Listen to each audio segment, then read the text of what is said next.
All of their ideas and opinions are those of their own. We as a group at Truth Force are not responsible for anything that's said or done here today. Hey everybody from Oklahoma, I'm from your sister state of Texas. Woo! I wore my boots and everything. And I want to welcome the folks from my old sister state. I'm a native Iowan, so hey Nebraska. I don't know what other states are here, but God love you for all supporting this fight. Arkansas, all right. Any other state? Do we have Kansas or anybody? No. Nebraska, yeah, I love bold Nebraska. Okay, well my name is Rita Beving. I work with Public Citizen in Texas. I've been working on the tar sands effort for a couple of years. It is a big challenge because we're a big state, as most of you know. It takes 10 hours to drive from one end to the other. And I'm going to talk to you a little bit about Keystone, which most of you in this audience already know about, and I'm going to introduce you to a new one that's coming through Oklahoma and Texas. So with that, we all know that tar sands is a threat to America's land and water. Next. Some of you guys already know the basics about tar sands, so I'm going to fly through this. As you know, tar sand or bitumen found in Alberta in a place about the size of Florida. Next one. As you also know, they're slashing and burning the ancient boreal forest, as shown in this next slide. It takes 2 to 5 barrels of water for every barrel of tar sands crude that's produced. It releases at least 2 to 3 times more greenhouse gas emissions than a conventional crude product production. And it's been compared to millions of cars or 7 power plants. I mean, it's an outrageous amount of CO2. To the point that, next one, that most of you have heard the top climate scientist, James Hansen, say, exploitation of tar sands would make it implausible to stabilize our climate, and if tar sands are thrown into our fossil fuels mix, it's game over for the planet. Next slide. As most of you know, tar sands is mined. It looks like asphalt when it comes out of the ground. It is a solid, it looks like oily sand, and then it's liquefied with diluents for transport. Next slide. Those diluents include natural gas, benzene, hydrogen sulfide, and other toxic chemicals, xylene, toluene, pentanes, hexanes, you name it. Dilbit's highly pressurized once it's diluted because it's about as thick as peanut butter. Then it's pushed through a pipeline at pressures up to 1,440 psi, which some of you who live in an oil state know. Generally, crude's not pushed through higher than 600 or 700 psi. And because of the friction, next slide, David, it can get up to 158 degrees in that pipeline. Now, a common thing that many of us hear from TransCanada or Enbridge for that matter is they like to say, oh, it's really at 74 to 80 degrees when in the pipeline. Well, it might be when you first put it in there, but because of friction, because it is abrasive nature of this material, it'll heat up to 158. So, tar sands, part of the reason why we're all so more concerned about tar sands than conventional oil is it's up to 10 times more acidic, sulfuric rather, 20 times more acidic, and 70 times more viscous than conventional crude. And all these factors contribute to pipeline deterioration and will embrittle a pipeline faster over time. Next one. Here's just a map of some of the pipelines that are proposed. Some of them may not be currently in the mix, but these are just some of the pipeline proposals from Canada down to the Texas coast. Next. 2 Canadian companies are actually racing to the Texas coast. All of you have heard about Keystone, but have you heard about Seaway? Seaway is also coming from Cushing down to the Texas coast. Now, as we know, in Texas, because that's where I'm based mostly, Keystone comes in about where Paris, Texas is, about 2 hours east of Dallas, where I live, north to south. Well, Seaway is practically in Dallas's backyard, and is also racing to the coast to Cushing in an old repurposed pipeline that's 30 years old. And it'll actually carry more than the Keystone XL when it's twinned. They want to build an additional line parallel to that will carry 850,000 barrels per day. Next. So this is the map I found of Keystone coming through Oklahoma. It's the only one I found. I can't really speak to Oklahoma since I don't work up here, but I know a lot of you have already been mobilizing. I know Rosemary Crawford and some of the other folks that have tried to tee this up, even when Obama made that unfortunate announcement in Cushing the other summer. Next slide. Okay. I wish Michelle Barlin-Smith was here from Michigan. I have had the opportunity to meet her personally.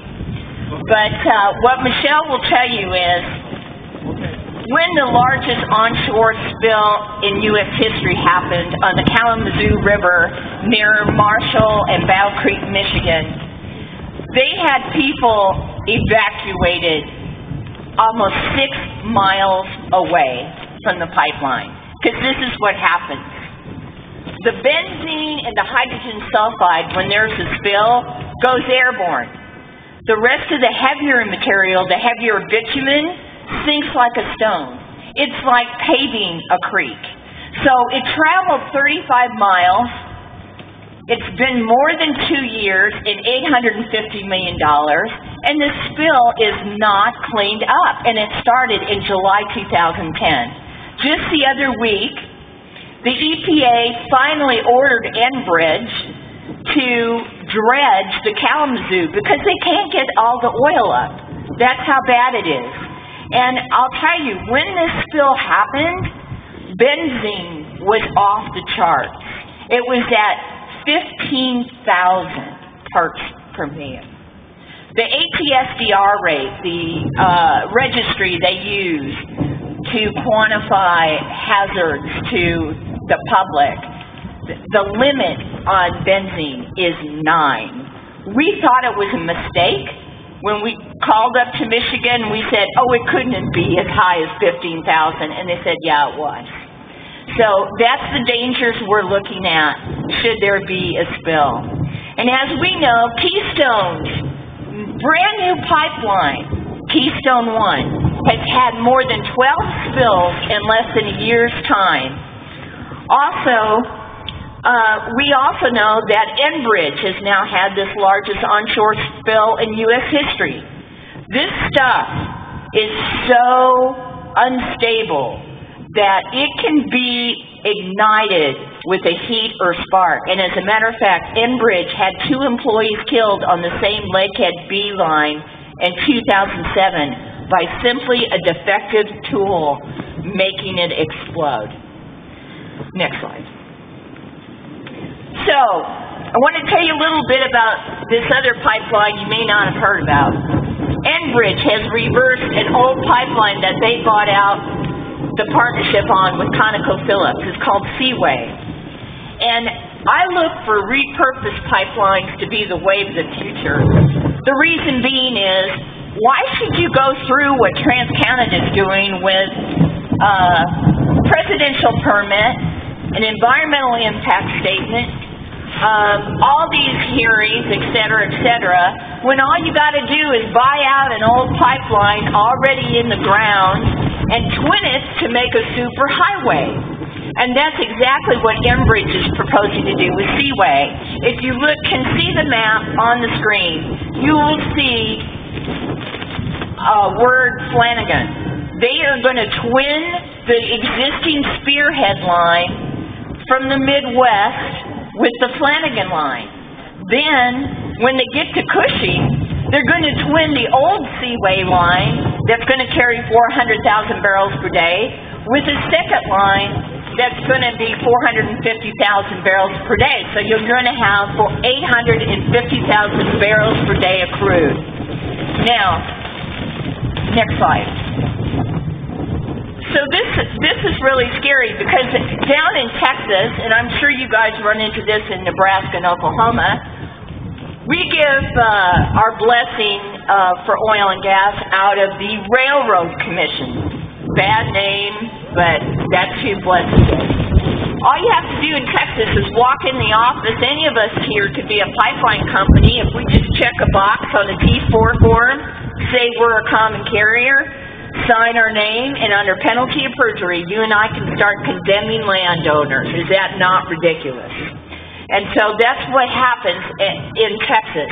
And we're now in the legislature trying to change that. We've got some eminent domain and common carrier bills teed up because of all the bullying that the TransCanadas and the Enbridges of this world are doing to our folks, to our ranchers and farmers, and they should not be treated the way we all know they have been. Next. Okay, between 1999 and 2010, Enbridge, who wants the Seaway line, had 804 spills releasing more than 160,000 barrels or 6.8 million gallons of crude. That's half the oil spilled from the Exxon Valdez. It's more than the BP Deep Horizon spill that we've all come to know. But yet 16-year-olds were having seizures just like the BP spill up in Michigan. Next slide. So anyway, I told you a little bit about Enbridge. The Lakehead B line spill in Michigan was in a 43-year-old line. The Seaway is 36 years old, and now they want to twin it. To make matters worse with these kind of tar sand spills, what happens is the natural gas that they have to mix in the diluent wants to go airborne. So in a pipeline, it will go from liquid to vapor and create column separation or an air bubble. So that people will actually think, do I have a rupture on these computerized systems they have, or do I have an air bubble? And the way to remedy that is to simply push more oil through.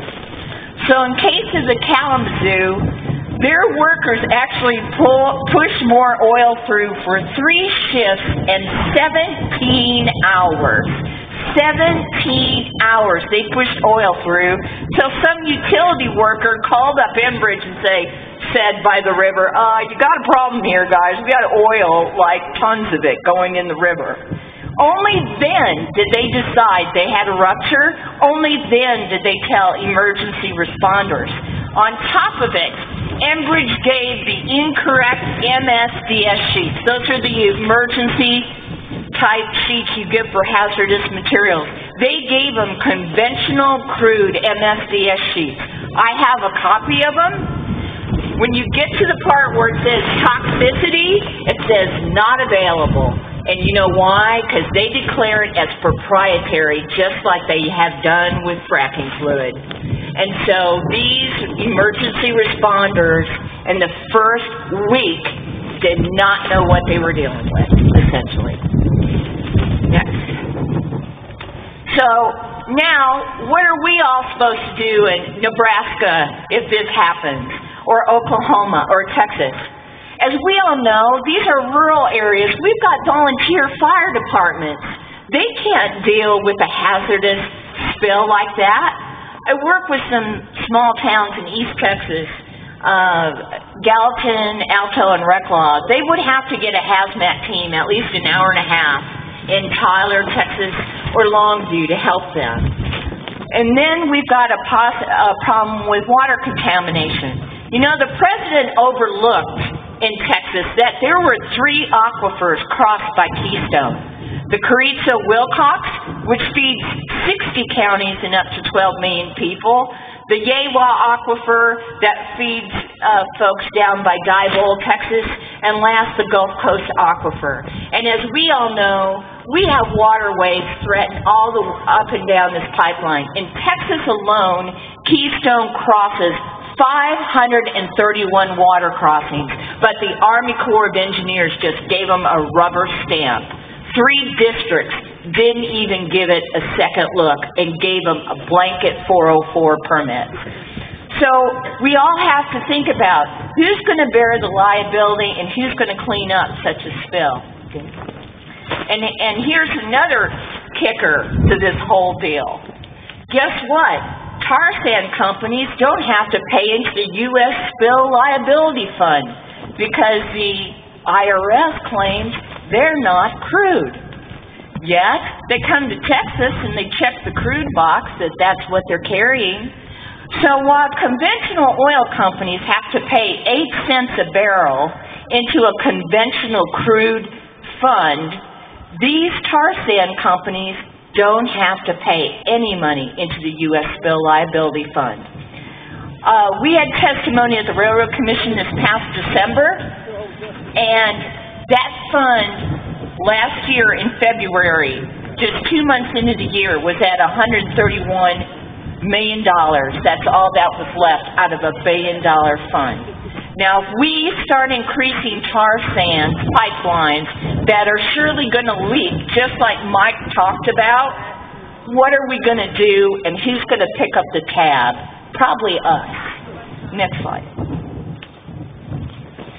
So in Texas, as Mike will tell you from neighbors, I've seen wetlands destroyed and filled in.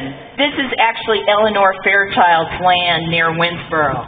Just a few miles from her, I know a landowner who's got a gag order who can't speak anymore about tar sands, but his springs have been flowing for more than 2 months wiped with drilling fluid because of the drilling underneath the Farmers Market Road not a quarter mile from his house. Farm ponds on the other side of Eleanor's house have been contaminated with diesel fuel due to the sloppy operations in trenching this pipeline. Vineyards such as Mr. Holland's, also near Winsboro, a muscadine vineyard, just totally wiped out. There went his income. So those are the things that landowners have contended with besides the bullying, less than ethical tactics of the landmen that have come and trespassed, many of them, on their property.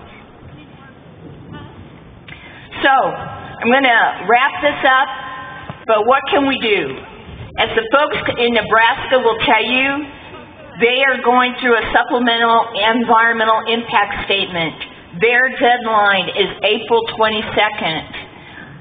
If we can write comments for how we feel, even though we don't live in Nebraska, we need to. We need to speak to what we know and what we fear can happen. And the other thing is, I hope the folks in Nebraska who I were talking to right before this said they're supposed to get a public hearing. When is that? They should have had that announced to them by now.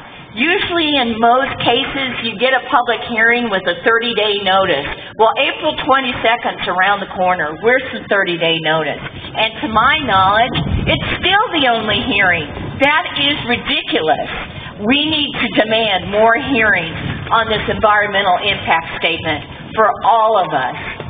Next, we also need to keep demanding that we get a cleaner energy portfolio. Already ridiculously true, our Public Utility Commission in Texas is rolling back a commitment from 2005 to more renewable wind and solar energy. And they are trying to actually roll back a law they passed in 2005 for more megawatts of power. And last, we need states to protect our landowners. Agriculture is not second to oil and gas. I come from a farm, and you know what? You can't eat oil. You can't drink oil. And frankly, all the people here today, whether you live in a city or on a farm, we as citizens deserve a clear and transparent process with a level playing field and a sense of fairness that protects us, our neighbors, and our communities. Thanks, y'all. Thanks for having me.